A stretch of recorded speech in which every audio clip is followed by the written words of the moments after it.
Hello everyone and welcome to the March Council meeting. It is my pleasure to ask Councillor Greg James to do a welcome to country. Thank you, Mayor O'Keefe and my fellow councillors. Firstly, I pay my respects to our ancestors.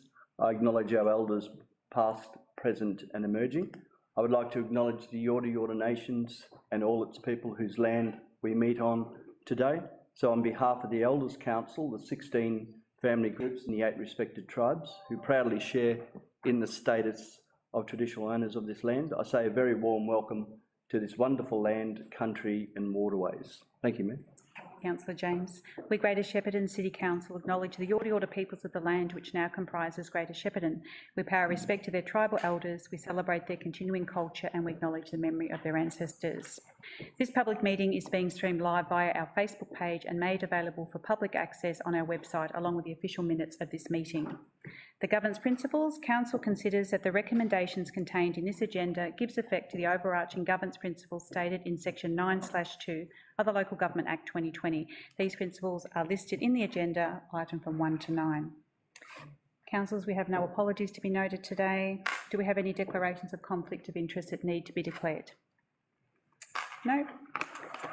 Confirmation of minutes of previous meetings, which is item 7. Is any item of the minutes opposed? Would a council please like to move a recommendation? Councillor Dobson. Thank you, Mayor O'Keefe. I move that the minutes of 15th of February 2022 council meeting as circulated be confirmed. Thank you very much. Do I have a seconder? Councillor Sarley. I second that, Mayor O'Keefe. Thank you. All those in favour? Motion carried unopposed. Item 8, which is public question time. Mr Harriott, I believe we do have a question for council today. We do, and the question is from Rosalind Nags, and the question is, have councillors applied due diligence to the impact on the ACE College with regard to the proposed building on the car park in Maud, Nixon and Edwards site, as the ACE College was not mentioned in the CEO's proposal or the Ethos Urban Report presented at the December 2021 meeting? I believe the answer to that is yes. Due diligence has been applied and that is continuing, including 2 days of submissions last week, where a number of presenters presented in relation to the ACE College. The proposal considered by Council relates to the sale or gifting of airspace above the Council car park at Nixon and Maud Street, not a development application. High-level conceptual plans were referred to in the Council report to demonstrate that an apartment development could be considered above the car park. Specific development plans for the site will continue to be developed, and as part of any design process and concept development will consider the relevant planning controls applying to the land, the zone of the land, and will be design responsive to the context of the site and take into consideration neighbouring properties. Thank you. Thank you very much. Item 9 is deputations and petitions. There is nil received. Item 10 is community directed, nil received. Councillors, if you turn to page 8, item 11.1, the February 2022 monthly financial report, there is also a recommendation on page 8. Would a council like to move a motion, please? Councillor Abdullah. Thank you. I would like to move the motion that the council receive and note the February 2022 monthly financial report. Thank you very much. Do I have a seconder? Councillor Dobson. I'd like to second that recommendation. Thank you. Councillor Abdullah, would you like to speak to the motion? Thank you. Just very briefly. So this monthly financial report is a regular feature of our council meetings where council is presented with the monthly financial performance, and it gives us an opportunity to understand how we are tracking financially. I'm looking at the report and it is looking satisfactory. There is nothing that is raising alarm bells. I'm looking at the financial performance indicators such as loans and borrowings as a percentage of rates. So in this particular one, we have, I'm noticing that the adopted budget was 39.97%, whereas the adopted forecast for Q2 is 39.08%. So that is sort of in line with the target band. So there is no concern over there. Our working capital is also between comparison between the adopted budget and the adopted forecast for Q2. It also reflects that our working capital is within the target band, within the acceptable band. So all good over there. I'm looking at the asset renewal and upgrade, and asset renewal and upgrade as a percentage of depreciation. So if we compare the percentages between the adopted budget and the projected full year budget at this stage, it has shown a downward trend, whereas because the adopted budget was showing 150.96% and projected full year budget now is showing 137.95%, which basically means that some of the asset renewal and upgrade has now been reassigned or rebudgeted to 2022 and 2023 financial year. So that's why there is a change, a downward change in this percentage. One more point that I would like to highlight is the Sundry Debtors. If you look at the pie chart given this report, it appears that in this period of 61 plus days, we have debts of 2 million, nearly 2 million, which are basically due to the fact that we are waiting to receive our final payment from the federal government for the SAM project, and also our final payment on Working for Victoria is due. So that is why this amount is there. And once we receive that amount, that figure will change. Again, looking at the notes that are part of this report, it just tells us that what are the variances between our revenue and expenses. So I would encourage everyone to go and have a look at it. Something that is very obvious is that our user charges, basically, which is a source of revenue for council, it is projecting to be less than the adopted budget.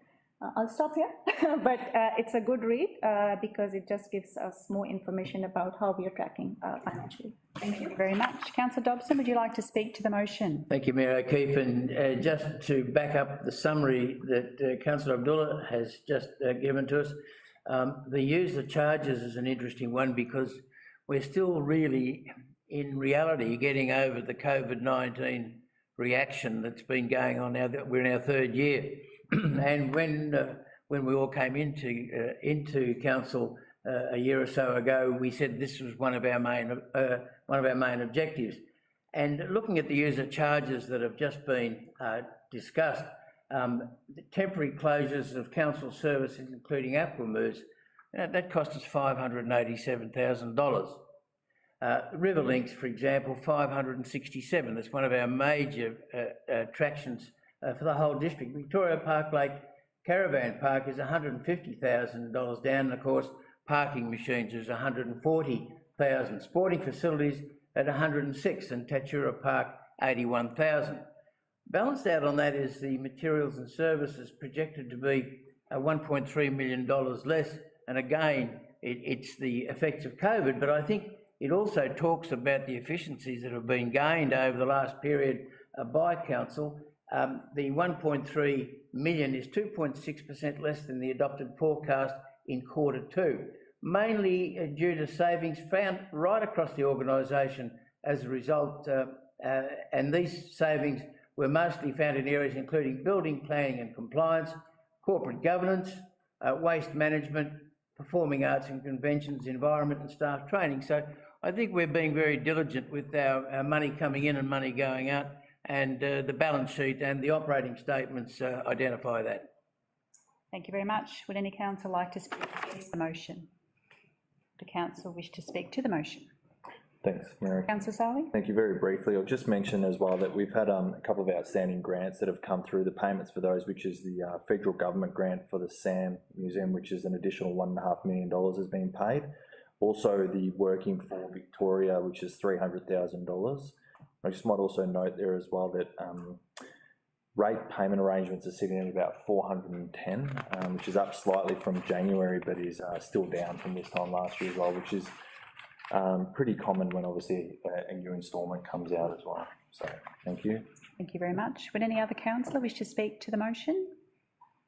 We will now go to the vote. All those in favour? Motion carried, unopposed. Councillors, we now go to page 11, item 11.2, the Audit and Risk Management Committee unconfirmed minutes of the 9th of February 2022. There is also a recommendation on page 11. Would a councillor like to move a motion, please? Councillor Brophy. Thank you, Mayor O'Keefe. I'd like to move the recommendation on page 11 that says that the Council, 1, note the unconfirmed minutes of the 9th of February 2022 Audit and Risk Management Committee meeting, and 2, note that the minutes will be confirmed by the Audit and Risk Management Committee at their next meeting, scheduled for the 11th of May 2022, and any substantive changes to the unconfirmed minutes will be reported to the next council meeting. Thank you very much. Do I have a seconder? Someone would like to second that for me, please? Councillor Abdullah. Councillor Brophy, would you like to speak to the motion? Yes, thank you, Mayor O'Keefe. I won't go into the individual minutes that are actually contained and people can read what they were, but what I would like to comment on is the actual Audit and Risk Management Committee. I was very keen to be on this particular committee, not because I was elected as Deputy Mayor and replacing Rob Priestley, which gave the vacancy to that particular position, but I really was very keen as a professional development to get onto this particular committee and understand it even further, because previously the minutes that had been presented to us were very, very impressive from that particular committee. So I was in attendance at this particular meeting that we're referring to with yourself, Mayor, online, and it was really refreshing in that meeting in as much as that the members of the committee really do ask probing, well-researched and specific budgetary and risk policy related questions. It puts the council staff on notice, not in an alarmist way, but in a mature professional way that they need to respond to. The committee is well qualified, and can I say that I have learnt a lot from the process from just that one meeting. Therefore, I am more than happy to endorse those minutes as a true and correct record of what occurred. Thank you very much. Councillor Abdullah, would you like to speak to the motion? Yeah, just briefly that these meeting minutes, as due to the significance and importance of this committee, it's really good that we have this this system whereby we are presented with the unconfirmed minutes of the meeting, because it really gives an opportunity to all other councillors to understand the performance and to understand the activities in which the committee is involved, and to understand what's happening in the council governance world. Thank you. Thank you very much. Would any councillor like to speak against the motion? Would a councillor like to speak to the motion? Councillor Summer? Just to say quickly that these minutes are unconfirmed, so they'll go back to the committee and be endorsed at some point. So this is not official quite yet, but it's still a great read. Thank you very much. Would any other councillor wish to speak to the motion? We will now go to the vote. All those in favour? Motion carries unopposed.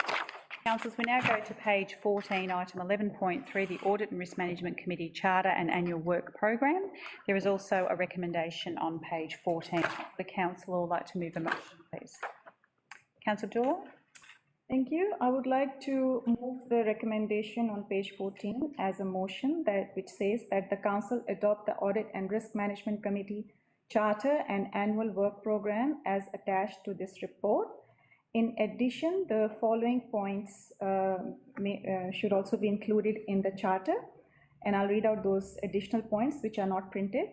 Point number 1 is that councillors not elected as committee members can also attend the meeting as observers after advising the chairperson via the Director of Corporate Services of their intent to attend a meeting.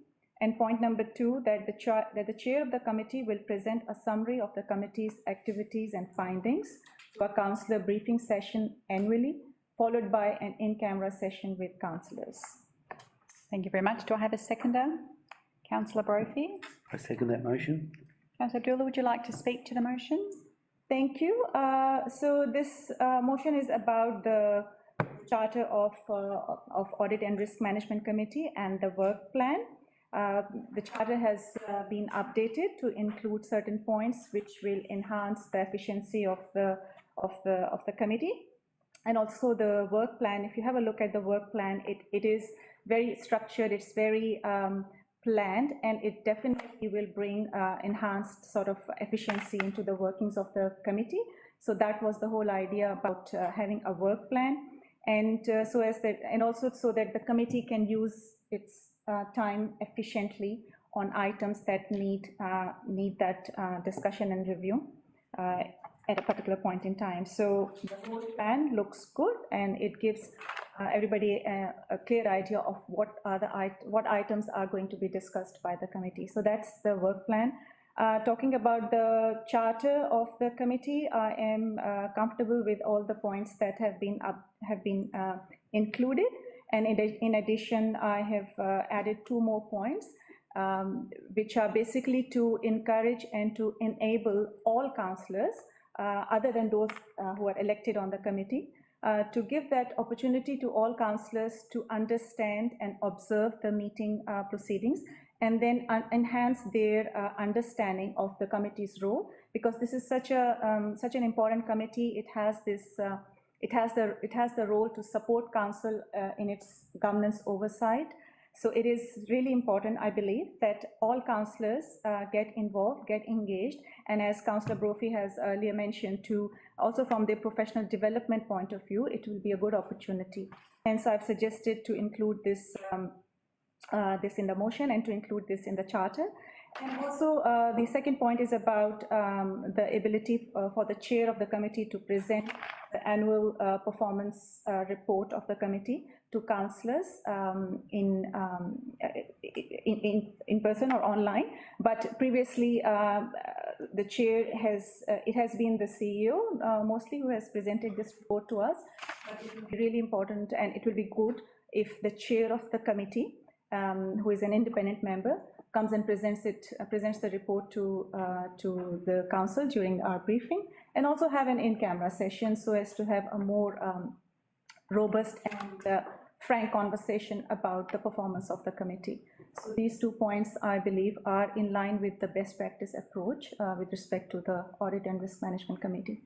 Thank you very much. Councillor Brophy, would you like to speak to the motions? Yes, thank you, Mayor O'Keefe. I'd like to certainly endorse Councillor Abdullah's recommendation that she's put forward in that. It is a committee that will not only improve the learnings of other councillors and will provide a deeper understanding of the question asking, but also provide even further understanding of the state of play with our fiscal situation. I think that having council observers with no voting rights, remembering, of course, that no decisions are made at this particular forum, but it's rather more scrutiny and recommendations that can be put forward. It's a great professional development, and if this is passed, I certainly encourage other councillors to be involved. Thank you very much, Councillor Brophy. Would any councillor like to speak against the motion? Would a councillor like to speak to the motion? Councillor Summer? Just to say that I think the changes are fantastic, the suggestions by Councillor Abdullah. I've been looking forward to sitting in one of those committee meetings for so long and haven't had an opportunity. So thank you very much, Councillor Abdullah. Certainly will attend, and it does make things more transparent, and it does help us learn how to perform our roles even better. So thank you. Right, we'll now go to the vote. All those in favour? Motion carried, unopposed. Councillors, we now go to page 17, item 12.1, the acquisition of easement 430 Goldman Valley Highway, Shepparton, in the Shepparton North corridor. There is also a recommendation on page 17. Would a councillor like to move a motion? Councillor Dobson?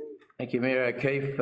I'd move that the Council, 1, authorise the Chief Executive Officer to undertake administrative procedures and acquire by agreement or compulsory acquisition an irrigation easement along the eastern boundary of 430 Goldman Valley Highway, Shepparton North, including pursuant to the processes under the Land Acquisition and Compensation Act of 1986, that's a Victorian Act, and to take all steps necessary so as to resolve the consideration or compensation payable as to finalise the matter. And secondly, authorise the Chief Executive Officer to sign all documentation associated with or necessary to effect the acquisition and finalise the matter.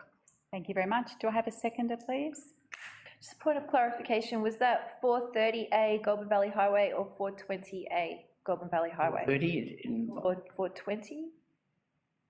430. 430. I have a seconder? Councillor Brophy. I'd like to second that recommendation, Mayor. Thank you very much. Are you clear on that, Councillor Summers? I am now, yes, thank you. Would you like to speak to the motion? Thank you, Mayor O'Keefe.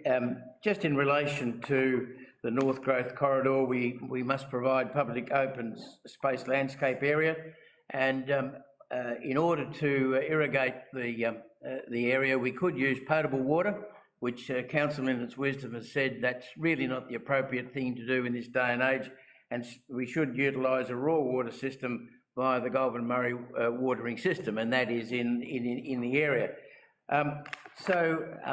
What we've got is that the outline development plan for the incumbent land to be acquired to create the public open space has a detailed landscape plans, and we do have options to receive a raw water supply from the Goldman Murray channel to the north, and I think that's the important part. So the officers propose to provide a raw water supply to the council reserve via a pipeline from the Goldman Murray water channel to the north, being the Goldman Murray water number 12 main channel. And so we go along now with the idea of the consultation, and the report tells us that the council officers understand the importance of communicating with landowners about the need to access land to facilitate the proposal. Council officers recommend working closely with the landowner of the proposed land to negotiate an agreement to acquire the land or create a water supply easement. Council officers will seek to consult with the landowners about acquiring the easement by agreement.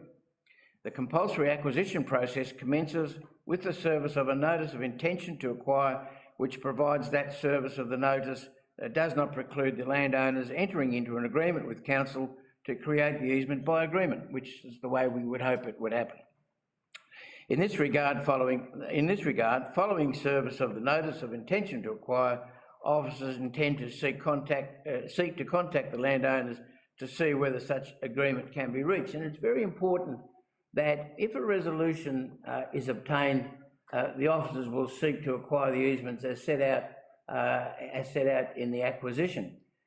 Should we decide to pursue the acquisition via compulsory acquisition, the process is set out under the Land and Compensation Act, and this sets out the process and obligation and the rights of each party.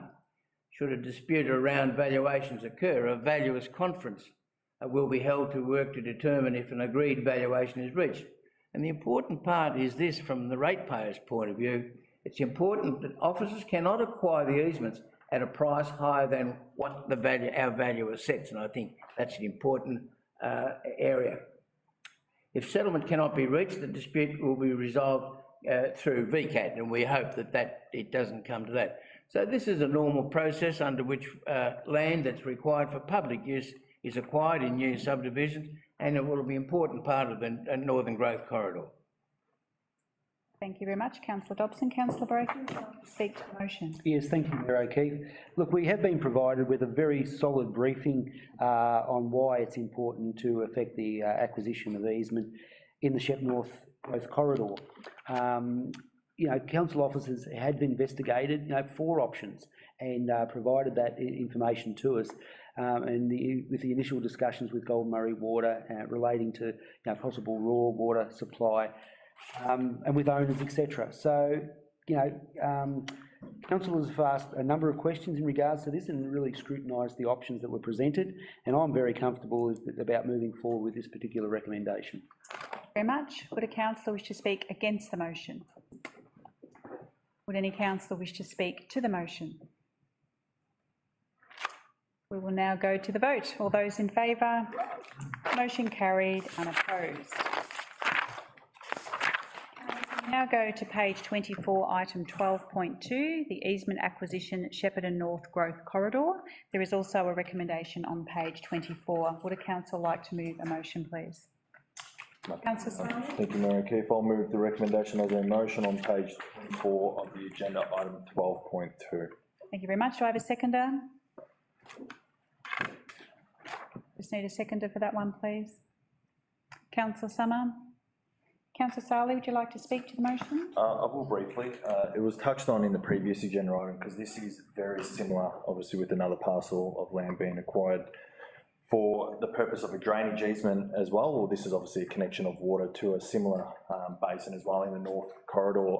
I guess the most important thing that I look for personally with this type of agenda item was that the communication that's come out of our building to the property owner, and that has been again explained to me in detail by our Director of Sustainable Development, Geraldine, in the fact that there has been already communication with those property owners that this is coming to them, and this isn't the first time that they'll be hearing about it, which is really important as well to get off on a good start, and hope that with the discussion around the compulsory acquisition is that you get a fair outcome for everyone. And as Councillor Dobson highlighted in a lot of detail, the process that takes place is that if things can be started off well, then you can get a result that's fair and quickly as well. It can help progress the development of that area.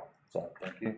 Thank you very much. Councillor Summer, would you like to speak to the motion? No, Councillor Sally summed it up very well, thank you. Thank you very much. Would any councillor wish to speak against the motion? Would a councillor wish to speak to the motion? We will now go to the vote. All those in favour? Motion carried, unopposed. Councillors, we now go to page 29, item 12.3, drainage easement 7835 Goldman Valley Highway, Kyella, Shepparton Parklands. There is also a recommendation on page 29. Would a councillor like to move a motion, please? I'm happy to do that one. Councillor Sarley? Thank you, Mayor O'Keefe. I'll move the recommendation as a motion on page 29 of the agenda, item 12.3. Thank you very much. Do I have a seconder? Councillor Summer? Councillor Sarley, would you like to speak to the motion? This is the third item that is very similar to the previous two. And look, again, communication has taken place with the property owner, which is a very important part. It's an acquisition of a drainage easement to support further growth in the south this time. Look, it's a relatively small area of about 281 sort of square metres, so it's not an overly big parcel of land. And I guess the most important aspect is that because we do have to acquire a small portion of land, you hope it doesn't have an overall impact on their business operation. I don't think it will. So again, let's hope for a fair outcome. So. Thank you very much. Councillor Summer, would you like to speak to the motion? No, thank you. Would any councillor wish to speak against the motion? Would a councillor wish to speak to the motion? We will now go to the vote. All those in favour? Motion carried, unopposed. Now go to page 36, item 13, Infrastructure Directorate, nil received. Confidential management reports, which is item 14, nil received. Item 15, documents for signing and sealing, nil received. Item 16.1 on page 37, 16.1/1, the councillor activities for February 2022. There is also a recommendation on page 37. Would a councillor like to move the motion? Councillor Brophy? Thank you, Mayor O'Keefe. I move the recommendation that the council receive and note the summary of the councillors' community interactions and informal meetings of councillors. Thank you very much. Do I have a seconder? Councillor Summer? Like ping pong. Councillor Brophy, would you like to speak to the recommendation? Thank you, Mayor O'Keefe. February is a pretty short month. You know, you've got 28 days or 27 days within, and you take out a couple of other public holidays and all that sort of thing. But you look at that and you think, gee, how many things that councillors have been involved in, like whether it be meetings, whether it be events.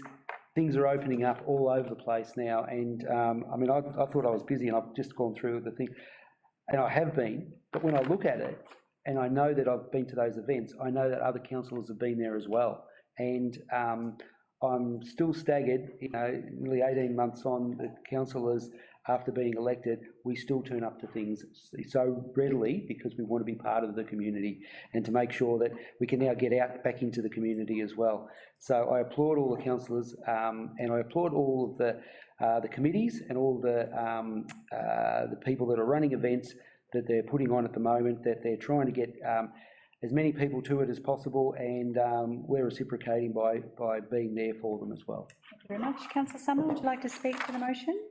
Thank you, Mayor O'Keefe.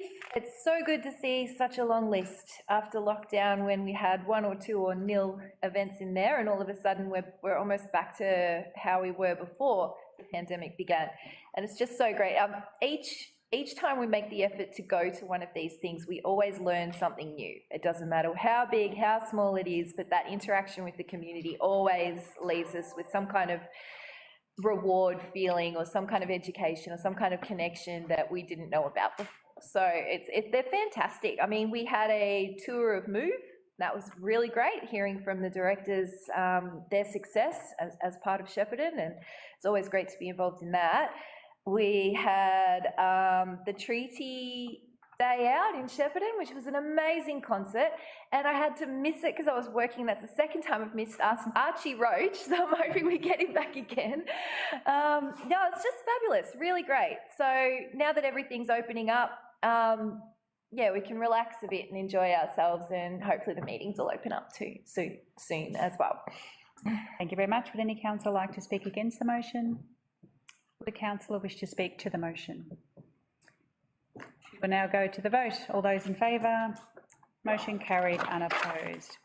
Councillors, we now go to page 39 for council committee reports. We do have an item 16.2/1, the Murray-Darling Association Annual Strategic Planning Meeting Report, and there is a recommendation if someone would like to move that recommendation. Councillor Dobson.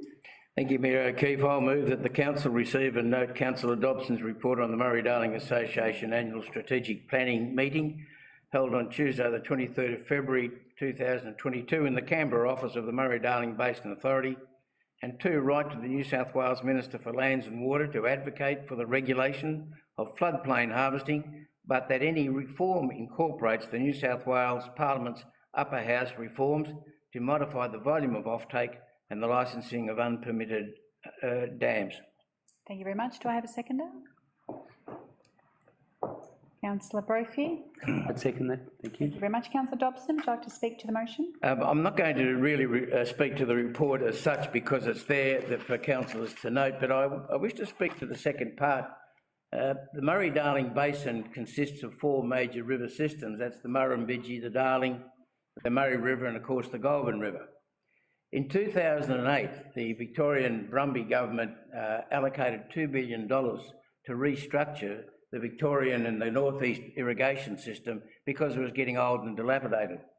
What they did was to reinvigorate supply channels and also improve on-farm supply.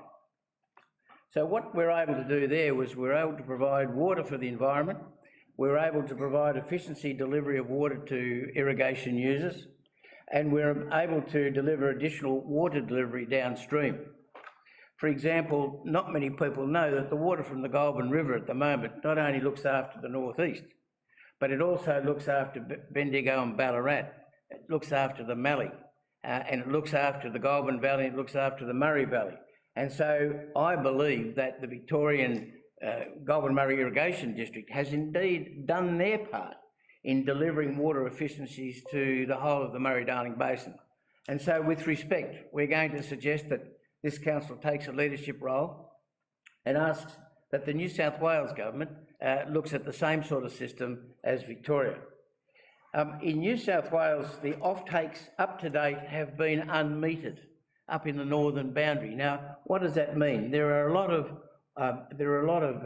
cotton farmers up around the St George area, and up to date, none of the water that's been taken off the system has had a meter on it, as is the case in Victoria. There are huge storages up there, and there is an issue called floodplain harvesting. Now, floodplain harvesting is the ability for landowners to take the water that goes down all the streams that are around the cotton areas, etc., and divert that water into their own big storage areas. If anybody's been to see, say, a Cubby station, you will note that the size of that is about the size of the CBD in Shepparton. And the water storages that are contained in that area are absolutely huge. Some have never had a planning approval given. A parliamentary committee report in New South Wales Parliament, this is, called for further specific work to establish the extent and impact of floodplain harvestings, which involves, as I say, capturing floods moving across the plains using dams, levees and channels. Environmental scientists have warned over-licensing could have long-term catastrophic impacts on the ability to achieve improvements in the Murray-Darling Basin. An upper house committee also found that the floodplain harvesting has grown dramatically in the past. Would you like an extension? Thank you. In the past 20 years. It's been blamed by some people for some 20% reduction in the flows on the Murray-Darling. And so what we're looking at now is that we're going to be asking, the letter that we wish to send to the New South Wales Government is to re-look at the harvesting of water through floodplain harvesting and look, as the motion says, that down to levels that modify the volume of offtake and the licensing of unpermitted dams. At the moment, the situation is that the government are talking about metering those offtakes at the same level as what they currently have, and that is what we're saying. And what the whole of the Murray-Darling and the lower Murray-Darling is saying is that that's far too much. The Darling River is such an important river that the flows must be kept going right down the Darling River. What's in it for us, you might say? Well, if the Darling River can't do its share of the Murray-Darling Basin, the Goldman River may be called upon. Although there is plenty of water in the rivers at the moment, we're in flood situations. The time will come again when there will be droughts and who knows, the Goldman River may be called upon and the Murray River may be called upon to look after the minimal amount of water that's coming down the Darling River. There are certain towns on the Darling River that I've visited, the whole lot of them. You can start with Broken Hill, the Whyalla Steelworks over in South Australia, Port Augusta, even going over to Ceduna, right over on the west coast of South Australia, and Adelaide, all get water off the Murray-Darling system, and they all must be accommodated. I've been on the Darling River when I walked across the bed of the Darling River and not got my boots dry. I've seen the fish kills. I've seen grown people cry when they're describing the fish kills in the Darling River back in 2019. I've seen properties that have lost their livelihoods because there's no reliable water supply. The government just have to buy them out and give the land back. So I've also looked at the townships of Burke, Louth, Tilpa, Menindee and Pooncarie. All these towns rely on tourism dollars, all rely on water being in the river. So I believe that this council, Greater Shepparton City Council, can take a leadership role in advocating for further flows down the Darling River and to talk to the New South Wales Government as to what we see as the problems. And so all I'm asking is that we are part of the Murray-Darling Basin. We're a family of the Murray-Darling Basin. What affects us affects everybody else. What affects everybody else can affect us. And so we're all part of the system. And in that way, I believe that this council should take a leadership role and encourage other councils within the area to take a leadership role, advocate with the New South Wales Government and try and relieve the situation. Thank you very much, Councillor Dobson. Councillor Brophy, would you like to speak to the report? Yeah, I don't know whether I can do justice after that, but I will try. Can I say how fortunate are we to have Councillor Dobson? Councillor Dobson with his passion, professionalism and tenacity in this particular space. Councillor Dobson's political radar and community understanding on what each agenda for each area is within the Murray-Darling Basin is foremost and absolutely paramount, and we appreciate that. And look, Councillor Dobson, Greater Shepparton City Council executives as well are leaders in providing for all in the Murray-Darling Basin, looking at a holistic approach and not just in our backyard. Councillor Dobson iterated that he had been around the Murray-Darling Basin and he understands it very, very well. But in the past, we've had the GMID with strong advocacy. We've had local MPs with strong advocacy. We've had business leaders and farmers with strong advocacy as well. People like Russell Powell, people like David McKenzie, Susanna Sheed and Damien Drum, to name but only a few. So I fully support this leadership initiative, and well done, Councillor Dobson, and thank you for all you've done. Thank you very much. Would any council wish to speak against the motion? Would any council wish to speak to the motion? Councillor Sally? Briefly, as Councillor Brophy mentioned, there's not much more to say after that, and I'll probably just echo the comments of both Councillor Dobson and Brophy on that, but highlight the fact that, you know, what you've explained there, you know, effectively people are only perhaps concerned about what's happening in their own backyard and don't understand, dare I say it, the flow-on effect that happens to our area from parts of further north, and water security is arguably one of the biggest challenges that we're facing, and clearly for our area here, you know, heavily relying on agriculture production, and you need water for that obviously as well. So for you to take a leading role in this and highlight what you've done there is a credit to you and the work you've put in, so congratulations, and I fully support it. Thanks. Thank you very much. Would any other councillor wish to speak to the motion? Just on closing, thank you, Councillor Dobson. I think following Councillor Patterson's passion, you certainly have filled those shoes very, very well. We were probably hoping that would happen. It's definitely happening. And obviously an extremely important topic for our region, so well done, and keep up the fantastic work. Okay. All right, we'll now go to the vote. All those in favour? Motion carried, unopposed. So, councillors, we come to page 42, notice of motion, amendment or rescission. We had nil received. Urgent business in the agenda, nil received. So I now declare the meeting closed at 3:40. Thank you very much, everyone.